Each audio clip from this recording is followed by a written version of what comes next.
Ek gaan nooit soos my pa of ma wees nie. Ons almal het dit al gedink. Dalk ook gesê, kans is goed, jy was 'n tiener of dalk in jou 20's, maar soos wat jy ouer word, sien jy in die spieël presies die mens wat jy beloof het, jy gaan nooit wees nie. Nou hier's 'n gratis huwelikstip. Moet nooit vir jou lewensmaat sê, jy's net soos jou pa of jou ma nie. Nou as westerlinge leef ons met die illusie dat jy jouself kan maak. Dat jy kan kies wie jy wil wees. Dat jy die produk is van jou eie besluite, jou eie harde werk. Maar die realiteit is, dis 'n mite. Ander kulture weet dit, sosioloë weet dit, en die Bybel sê dit. Ons is nie hoofsaaklik die produkte van keuses of ons eie inspanning nie. Ons word soos ons mense. Jou familie, jou binnekring, die mense saam met wie jy eet en stry, die mense vir wie jy jou hart oopmaak. Ons oortuigings en optrede word bepaal meer deur ons verhoudings as deur ons rasionele denke. Want ons glo dit wat die mense wat ons liefhet glo, en dit vorm ons.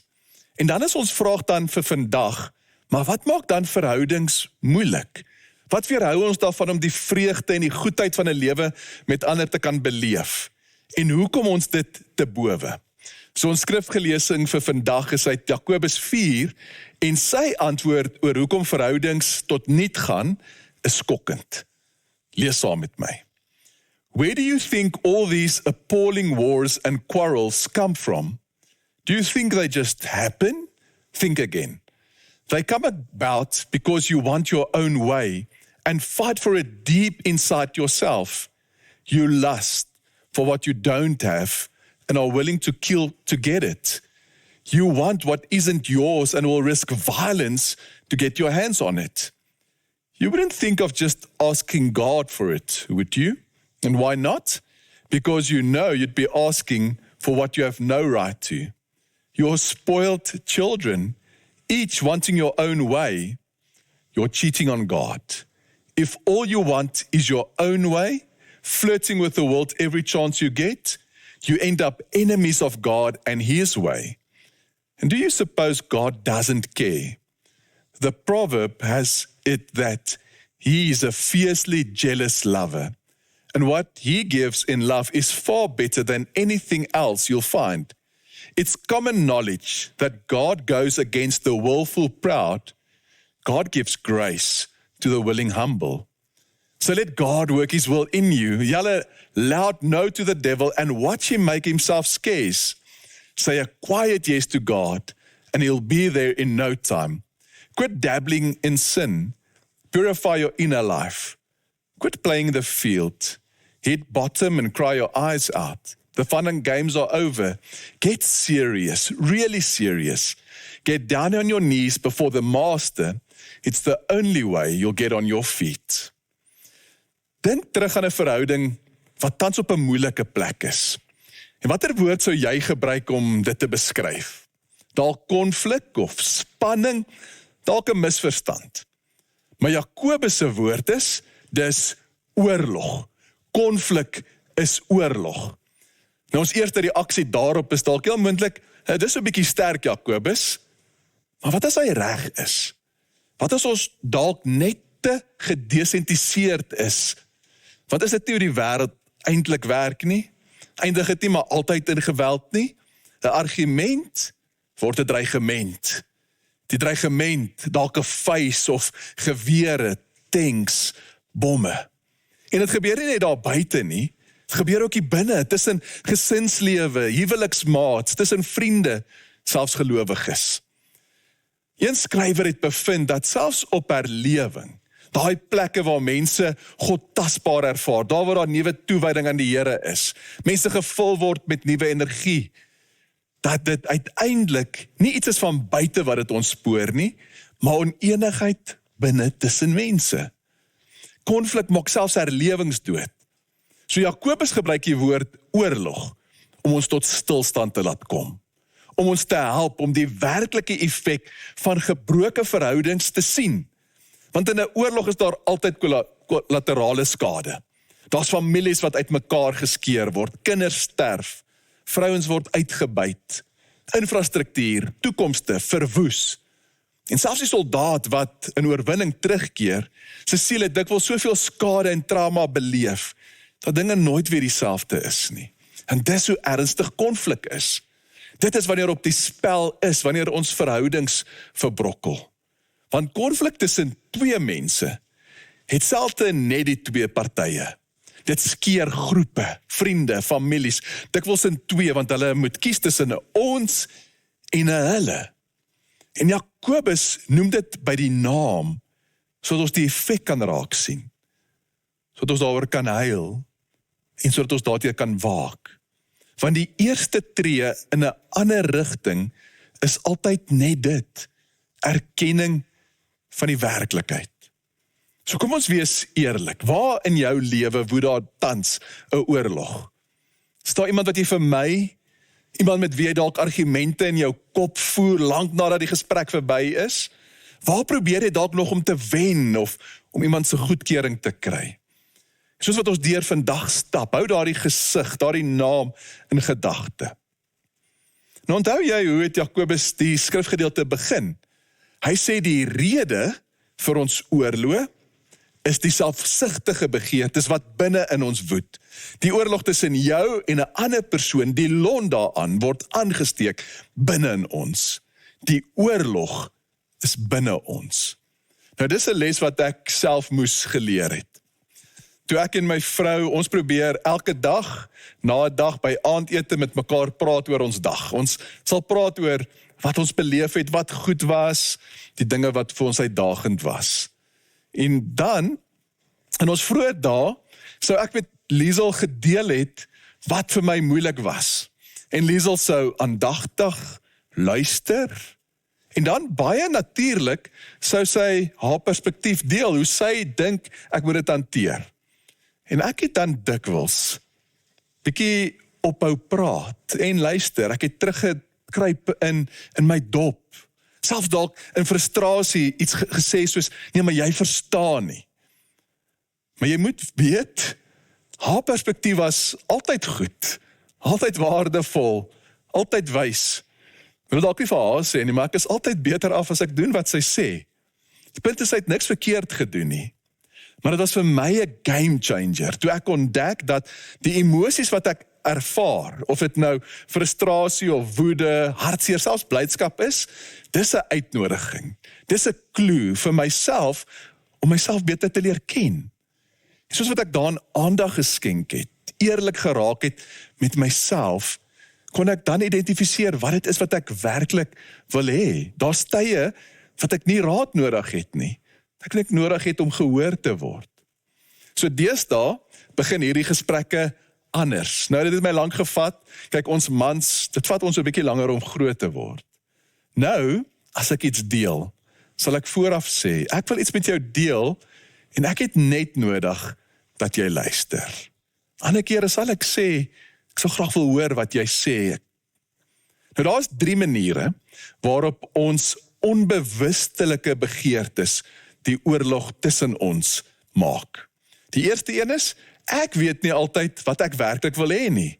Ek reageer uit seer oomblikke uit die verlede, of uit behoeftes wat nooit vervul is nie, want hierdie files word in my kop oopgemaak as ons praat in ons interaksie. Die tweede is, ek verwag dat jy moet weet wat ek wil hê, al sê ek dit nie. Dalk is ek self nie eers daarvan bewus nie, of dalk verwag ek net dat iemand anders moet aanvoel wat ek nodig het. En dis waar die oorlog begin. Of derdens, ek verwag van 'n ander om begeertes te vervul wat hulle nie kan nie. Ons plaas op mense, jou vriende, 'n lewensmaat, 'n gemeente, 'n las wat net die Here kan dra. En dis 'n groot las daarom te dra, want uiteindelik is ons diepste begeertes na dit wat net God kan gee, om huis toe te kom, om te beleef ek word aanvaar, ek's geliefd, sy vrede. En dalk terwyl ons oor begeertes praat, die Bybel sê nêrens moenie begeer nie, of moet van alle begeertes ontslaa raak nie. Dis meer wat die boeddhiste of die stoïsyne sê, dat jy geen begeerte moet hê nie, want dan sal jy nie teleurgesteld word nie. Die Bybel wys 'n ander pad. Dink maar net in Psalm 37 vers 4 wat sê, verlustig jou in die Here, dan sal jou gee die begeertes van jou hart. Begeertes is 'n gawe. God het ons gemaak as mense wat begeer. Dis wat ons laat opstaan, dis wat ons onsself laat inspan, wat ons laat aanhou. Trevor Hudson het selfs al gesê dat as jy verlore voel, as jy nie weet watter besluit om te neem nie, as jy aandag skenk aan jou diepste hartsbegeertes, daarmee werk, kan dit jou buskaartjie terug huis toe wees. Begeerte is soos 'n vuur binne in ons. En die probleem is nie dat jy 'n vuur het nie. Die probleem is wanneer begeertes skeef trek, wanneer begeertes destruktief is, wanneer dit net om myself draai, my plesier, my sin. Maar hier is die goeie nuus. Soos jy jou lewe na die Here oriënteer, gaan hy jou begeertes suiwer en verander. Hy trek jou begeertes reg. Jy kry die genade om weg te stap van die begeertes wat jou lewe sal uitmekaar skeer. Maar ek vind ook die vervulling van my begeertes op die regte manier. Ek leer om die Here te vertrou om my diepste begeertes te ontmoet. So ek vra jou, weet jy wat jy regtig wil hê? Die konflik met 'n ander persoon is dalk vanuit 'n behoefte waarvan jy nie bewus is nie. Kan jy in hierdie week dalk verken in die verskillende situasies van jou lewe? Wat is dit wat ek werklik op soek is na? En met die Here daaroor praat. Nou onthou, ons fokus vandag op ons verhoudings met ander wat afbreek. En die een rede daarvoor is die behoeftes en die begeertes waarvan ek nie bewus is nie en nie verwoord nie. En die ander rede, skryf Jakobus, is wanneer begeertes selfsugtig is, net op jouself gerig. George MacDonald het geskryf, die een beginsel van die hel is ek behoort aan myself. Dis die hele helse logika, my lewe is myne, ek skuld niemand niks, niemand skuld my niks nie. Dit sê Jakobus is presies wat gemeenskap tussen mense doodmaak.